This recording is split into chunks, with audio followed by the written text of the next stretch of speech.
Hello, welcome to this presentation on the new zoning code proposed for Topsham Center. At the end of the slideshow, we hope you will have a basic understanding of the structure of our proposed code and will be comfortable enough to open it up and take a look. The Recode Topsham project includes two parts: an overall reorganization of the full zoning ordinance in Chapter 225 of the Town Code, plus new zones and regulations for what we are now calling Topsham Center. This presentation is focused on the new Topsham Center zones. The new zones are intended to implement the comprehensive plan vision for the area through new design standards and placemaking tools that incorporate sustainable development practices. The intent is to clearly lay out expectations for new developments in order to streamline review and approval processes. Our project kicked off around March of 2021 with the first phase called Discovery and Diagnosis. This first phase provided our team the time to get to know Topsham, including the townspeople and their preferences, the physical characteristics of the town, as well as past planning efforts. At the end of Phase 1, a short report was issued to set the stage for development of the new code during Phase 2. During Phase 2, our team met with the Comprehensive Planning Implementation Committee along with multiple town staff to craft and vet the new code. The public review draft is now available for community review and feedback in what is the current Phase 3 of the project. The next phase will be the formal adoption of the code, hopefully starting early 2024.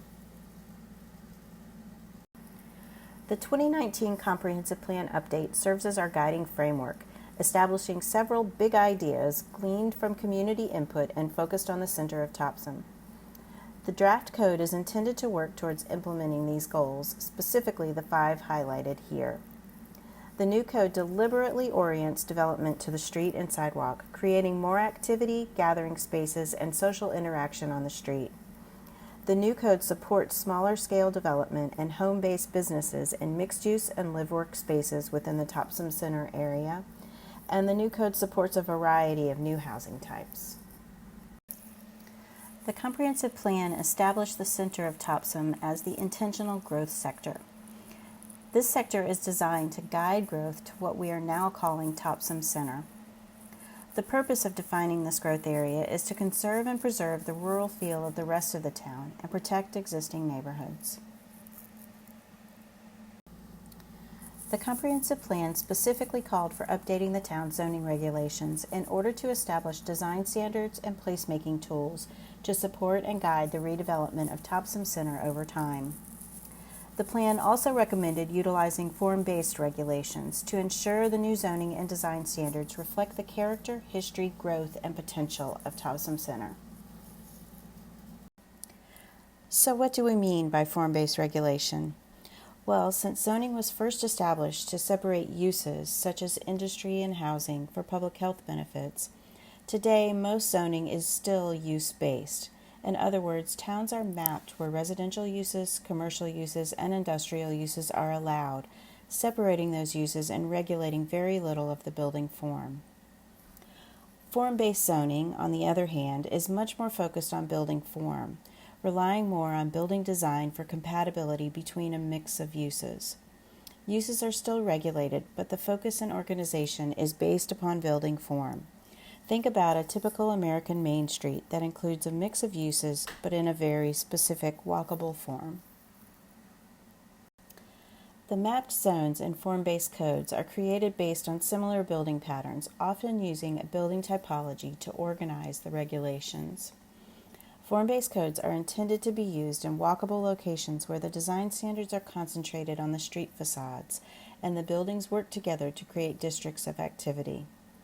The goal of form-based regulations is a high level of predictability, obtained through the use of objective, prescriptive, and meaningful metrics, well illustrated and often laid out in a table format. And finally, a clearly written proactive set of regulations can result in easier development approvals, avoiding quagmires of discretionary subjective design guidelines. So let's take a quick look at the proposed regulations. As mentioned before, our project includes a reorganization of the full zoning ordinance in Chapter 225 of the Town Code.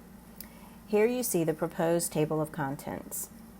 This presentation is focused only on the articles that address Topsham Center. Article 2 establishes the new Topsham Center zones and their building form regulations. Articles 6 and 7 address uses and accessory uses for the whole town, including the Topsham Center zones.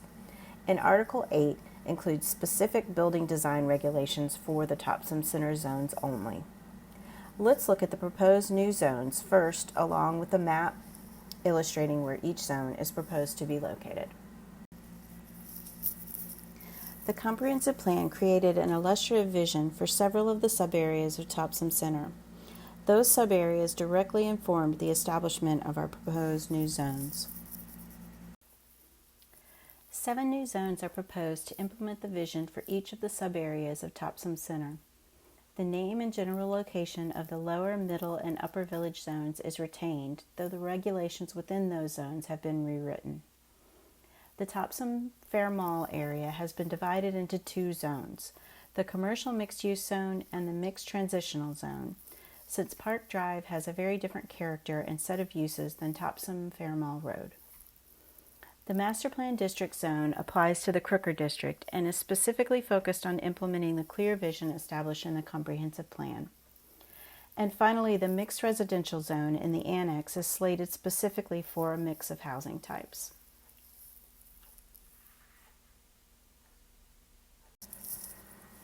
Here you see the first 2 pages of Article 2, Topsham Center Zones.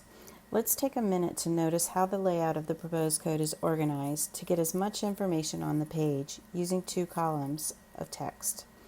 Further, the information is organized more in outline form than narrative in order to facilitate a quick scan to see the types of regulations on the page.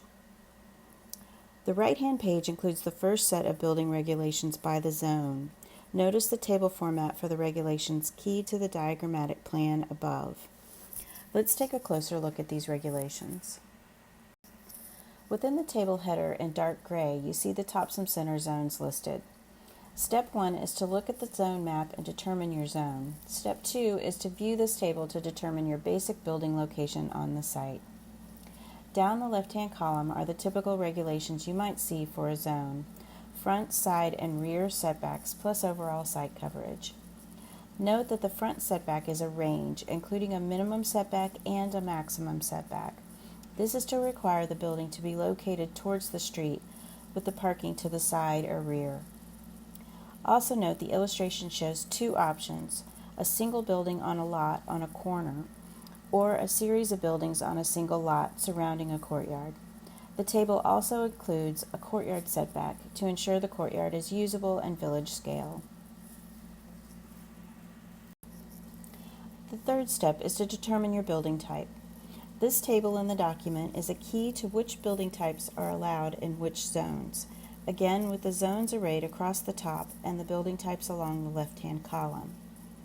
So for example, if your lot is in the lower village, you could create a village building, a traditional storefront, or a row building, or a civic building, which is only allowed for civic and institutional uses, such as a church or library, and also requires approval to be used. So let's take a look at some images of the key building types. During Phase 1 of the project, we defined a building typology for Topsham Center intended to carry forward the historic character of Main Street and other regional towns' architecture, while also implementing the vision in the comprehensive plan. The building types are illustrated here. Village buildings take many of their cues from houses, with pitched roofs, gabled ends, and clapboard siding, evenly distributed windows, and a door on the front. Traditional storefronts, typical of many main streets, are highly walkable multi-story buildings, often with no side yards, and with storefront glass and an entrance on the ground floor front facade. Roofs are typically parapets or low-pitched. Suburban storefronts are single-story commercial buildings, often with drive-thrus, mainly located in Topsham Fair Mall. The suburban storefront building type in the code is a combination of pedestrian orientation while still supporting automobile access. The general and row buildings provide a mix of housing types, including apartments, condominiums, and row houses or townhouses. And finally, 2 more flexible building types are included: the workshop warehouse building for industrial uses and the civic building, for civic and institutional uses. Each building type includes a 2-page set of regulations in addition to the building location regulations for the zone. The specific building type regulations in the table on the right address such items as building width, building segment width and connections, roof form, height, and windows and doors. Those regulations are key to the diagrammatic elevation on the left-hand page. In Article 6 of the regulations, uses allowed within all of the town's zones are defined. The Topsham Center zones are those highlighted here in orange. Once you have determined your building regulations in Article 2, this table in Article 6 illustrates which uses are allowed on the lot, which uses require a conditional use approval, and which uses are prohibited. This short 2-page table allows you to compare the uses allowed in different zones. Article 7 includes allowed accessory structures for all of the town's zones, such as drive-through facilities and fuel pumps. In the Topsham Center zones, these types of accessory structures are allowed only in the commercial mixed-use zone, where Topsham Fair Mall is located, and the Master Plan District zone, where the Crooker District is located. This is consistent with the comprehensive plan strategies to locate the more pedestrian-focused uses in the village zones. Lastly, Article 8 includes a short series of general design standards that apply to all building types in the Topsham Center zones only. These standards are written with clear metrics for ease of use and approvals and include building facade elements such as window orientation, principal entrance detailing, and mechanical equipment location and screening. Perhaps most importantly, Article 8 includes building facade material standards, organized for applicability to each building type in the Topsham Center zones. The purpose is to ensure Topsham Center buildings use high-quality facade materials reflective of the character desired for each zone, especially on highly visible street facades.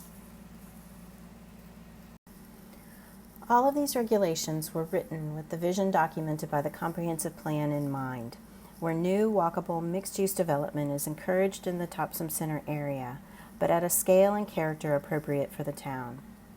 Thank you to town residents for their input into the comprehensive plan, which was critical toward ensuring these new regulations will implement their vision for the future of Topsham Center.